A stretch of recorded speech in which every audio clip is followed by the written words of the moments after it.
Pensa Brasil, com Rodrigo Aidar.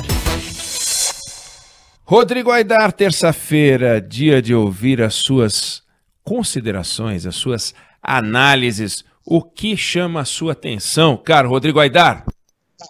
Salve, Oineg, salve, Felipe, salve aí aos ouvintes.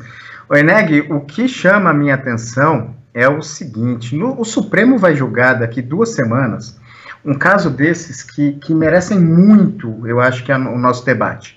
Porque o tribunal ele vai desenhar ali os contornos do que a gente chama de direito ao esquecimento. E o tema, Oineg, Felipe, o tema é muito rico, é muito complexo, e é também um tanto quanto perigoso para a gente da imprensa. Basicamente, o que o Supremo vai decidir?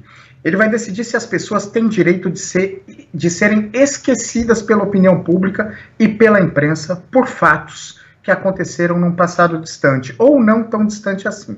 Qual o caso que está em julgamento?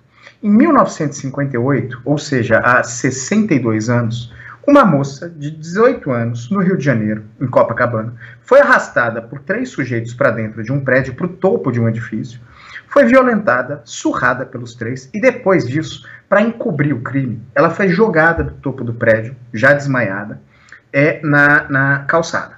O crime ganhou uma repercussão na época, assim, fenomenal, né? Os 3 que fizeram isso foram condenados, o caso ganhou um destaque amplo na imprensa, mas com o tempo caiu no esquecimento. Em 2000, ou seja, 42 anos depois, o programa Linha Direta da TV Globo fez um episódio especificamente sobre esse caso.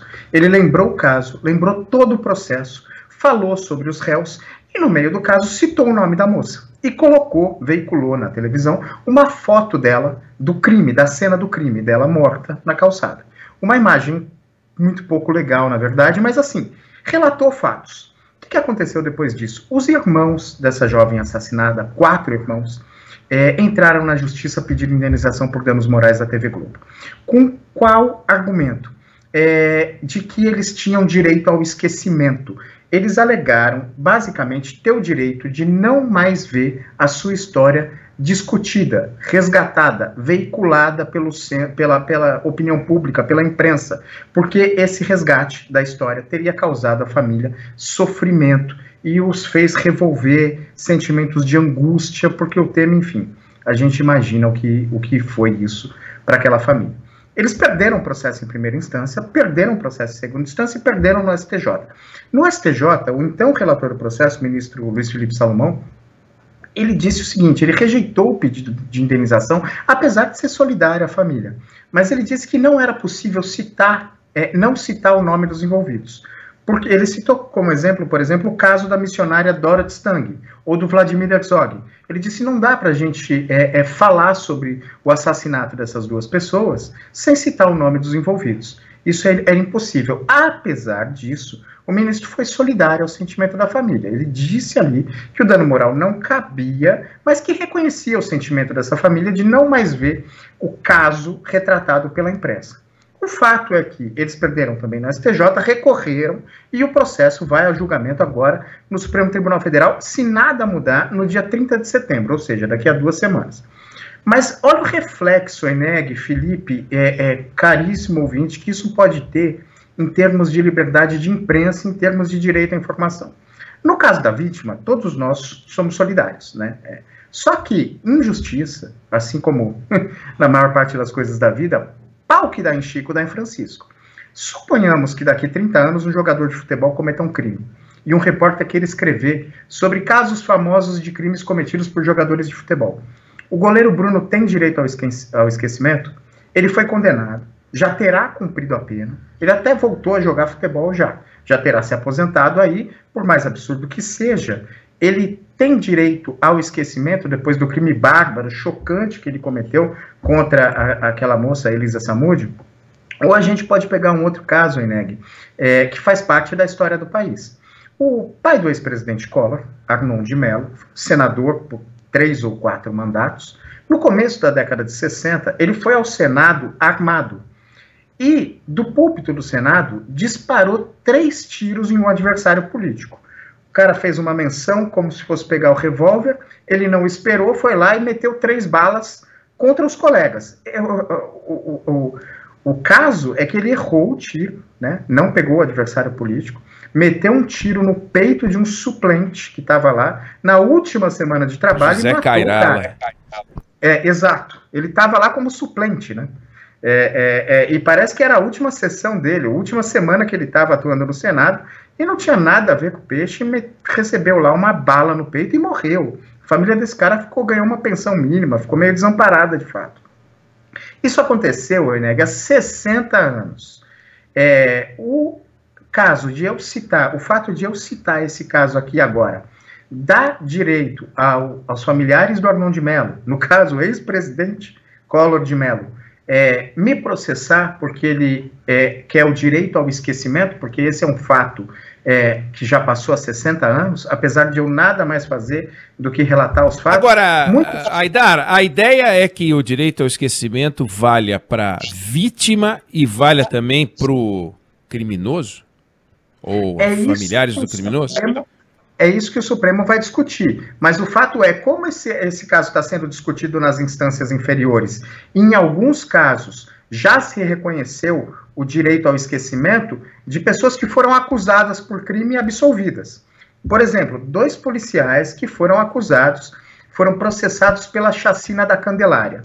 A gente vai se lembrar, garotos que dormiam ali na Candelária, no Rio de Janeiro, foram mortos. Vários garotos, eu não vou lembrar agora quantos. O fato é, 2 policiais acusados pelo crime foram absolvidos pela justiça.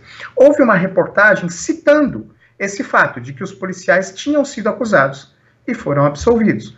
Eles ganharam uma indenização no STJ eu acho que de fato contra exatamente a TV Globo, por terem sido citados como acusados então. Esses são os contornos que vão ser discutidos. Porque se reconhecer o direito ao esquecimento para a vítima, haverá acusados e haverá condenados que vão dizer que, olha, eu também tenho direito. Eu cumpri minha pena, eu já paguei minha dívida com a sociedade, já se passou todo esse tempo, não é possível que vocês vão continuar falando sobre isso. Esses são os contornos que eu disse que são complexos e muito interessantes que vão ser discutidos no Supremo Tribunal Federal. O fato é, aquele programa da TV Globo relatou os fatos, não deixou apenas de relatar os fatos, não fez juízo de valor e citou até muito pouco a vítima, mas citou. E por conta disso houve o processo e o programa foi em 2000, a gente está em 2020, né? A velocidade da justiça brasileira é essa. O caso foi julgado no STJ, Eneg, em 2013. E ele chegou o recurso agora, o último recurso no STF, em 2016. Eu nem falo essas datas, porque assim, a coisa é um pouco absurda da velocidade. Mas o fato é, esse caso é muito interessante de acompanhar, porque ele pode fluir, sim, na forma em que a imprensa vai poder abordar casos que ocorreram num passado, muitas vezes distante, ou às vezes não tão distante assim, como são os casos que eu citei. Vai a julgamento no Supremo no dia 30, Eneg, de setembro, se não houver algum adiamento, não houver alguma mudança na pauta. A gente vai acompanhar. Show de bola, Pensa Brasil, Rodrigo Aidar, que volta na quinta-feira. Opa! Você me permite, Oineg, Aidar também, colocar só uma recomendação de leitura, com certeza vocês já leram, muitos dos nossos ouvintes já leram, nossos colegas jornalistas também já leram, né? Porque essa é uma discussão jurídica, mas também do ponto de vista do fazer jornalismo, é uma discussão ética. O Jornalista e o Assassino, da Janet Malcolm, né, que é um pequeno livro, né? Que fala justamente, né, não é isso, o Aidar? Vai procurar na estante. A estante do Rodrigo Aidar, né, é uma coisa espetacular. É pequenininho, é estreito, vai procurando aí que ele acha. Até quinta-feira ele é daquela coleção da Companhia das Letras que traz uma coleção só de reportagens. Isso, de grandes reportagens. Do Gaitaliz e etc. Esse livro é realmente espetacular, Felipe. E fala de um médico, né, que processou um jornalista. Esse médico foi acusado de matar a família, se não me engano, uma mulher e uma filha, algo assim, né, e processou o jornalista que o entrevistou durante o julgamento, durante a prisão também.